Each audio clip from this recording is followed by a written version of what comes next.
પોતાની વાત રજૂ કરશે. શ્રી ચંદ્રસિંહજી. પરમ આદરણીય શંકરસિંહજી બાપુ, ભૂપેન્દ્રસિંહજી સાહેબ, ચારણ સંત શ્રી પાલુ ભગતજી, મહારાણા રઘુવીરસિંહજી, રાજસ્થાનથી પધારેલા ગજેન્દ્રસિંહજી શેખાવત સાહેબ, VM કર્નલ સાહેબ અને ધર્મેન્દ્રસિંહજી જાડેજા, મહારાણા પ્રતાપ સ્મૃતિ સંસ્થાન 10 વર્ષથી સ્કિલ એવોર્ડ સેરેમની કાર્યક્રમ કરતા રહેલા છે.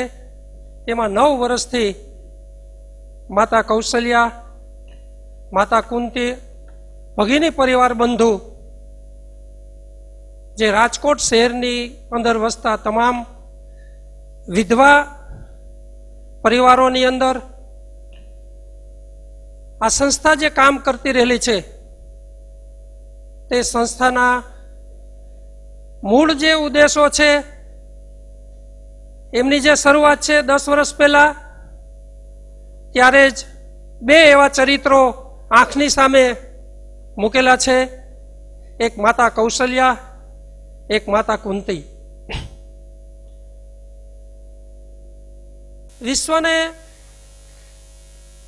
વિશ્વનિયંતા જેમના કુખે જન્મ લેવાની પોતાનું સૌભાગ્ય સમજતા હોય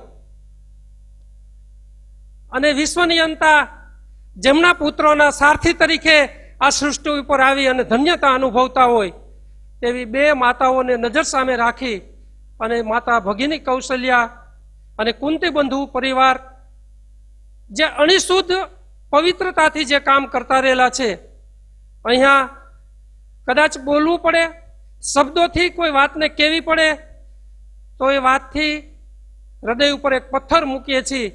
વિધવા પરિવાર બોલવો પડે કે મદદ કે સહાય બોલવી પડે તો એ અંદરથી દુઃખ થાય છે. પણ જે પરિસ્થિતિ નિર્માણ થઈ છે તેને પહોંચી વળવા માટે કોઈને કોઈ રસ્તેથી જવું પડે. એટલા માટે મહારાણા પ્રતાપ સ્મૃતિ સંસ્થાનની અંદર જોડાયેલા તમામ કાર્યકરો આ પરિવારને પોતાના પરિવાર સમજે છે. તેમની ગરિમા, તેમનું ગૌરવ, એમની પૂરેપૂરી કાળજી લેવામાં આવે છે. અને આજ દિવસ સુધીમાં તે બહેનોના ઘર સુધી માત્ર બહેનો જ જાય છે અને ભાઈઓ જે કાંઈ વ્યવસ્થા છે પહોંચાડવાની છે તે તેમની સાથે જાય છે.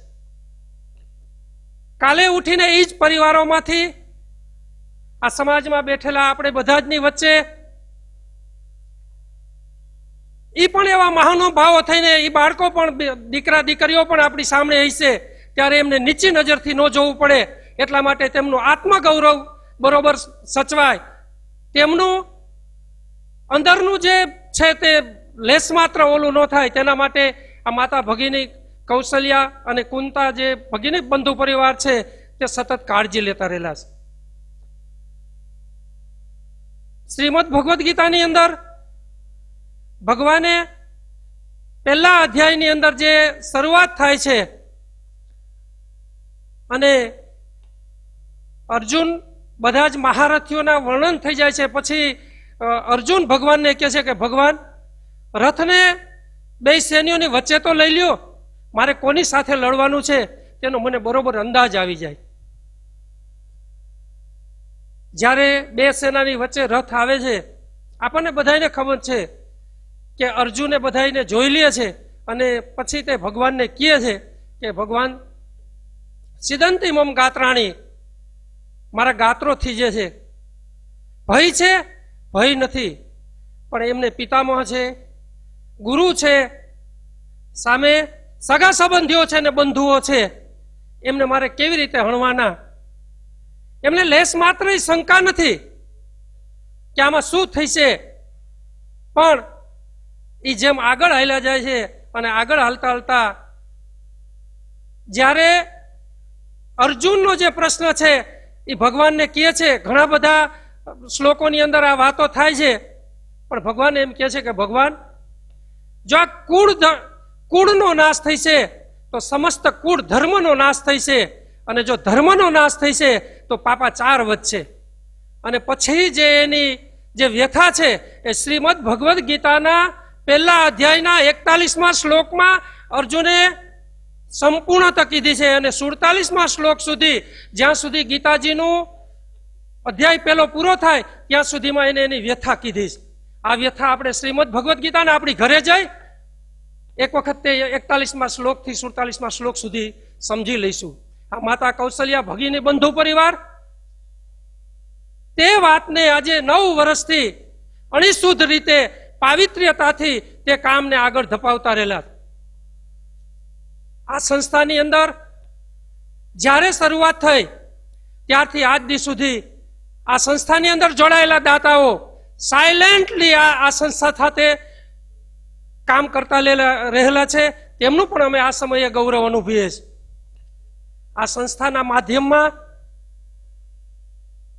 જ્યારે શરૂઆત થાય ત્યારે પાયામાં એ વાતને જોઈતી કે લેનારની અંદર ગુરુ ગ્રંથિ નો આવે, આપનારની અંદર ગુરુ ગ્રંથિ નો આવે અને લેનારની અંદર લઘુ ગ્રંથિ નો આવે. એનો સમન્વય આ સંસ્થા આજે 9 વર્ષથી સતત કરતી રહેલી છે. કોણ આપે છે કોઈને ખબર નથી, કોણ લે છે કોઈને ખબર નથી, એક પણ વસ્તુ થતી નથી. આ પાવિત્ર્ય છે અને આના માધ્યમમાં જો કોઈ વસ્તુ હોય તો એકલિંગજી દાદા છે. મેવાડ ધણી મહારાજ એકલિંગજી દાદાને વચ્ચે રાખી અને આપનાર અને લેનારની વચ્ચે આ સંસ્થા એક માધ્યમથી કામ કરે છે. આવું પવિત્ર કામ આજે છેલ્લા 9 વર્ષથી તેમનું પૂરેપૂરું ગૌરવ જળવાય તે રીતનું કામ કરતી રહેલી છે. મા ભગવતીની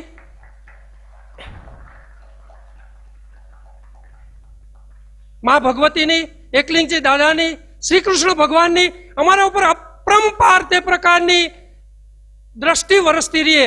અને અમે એવું વિચારી છીએ કે અમારે એક થઈને કામ કરવું છે, અમારે નેક થઈને કામ કરવું છે.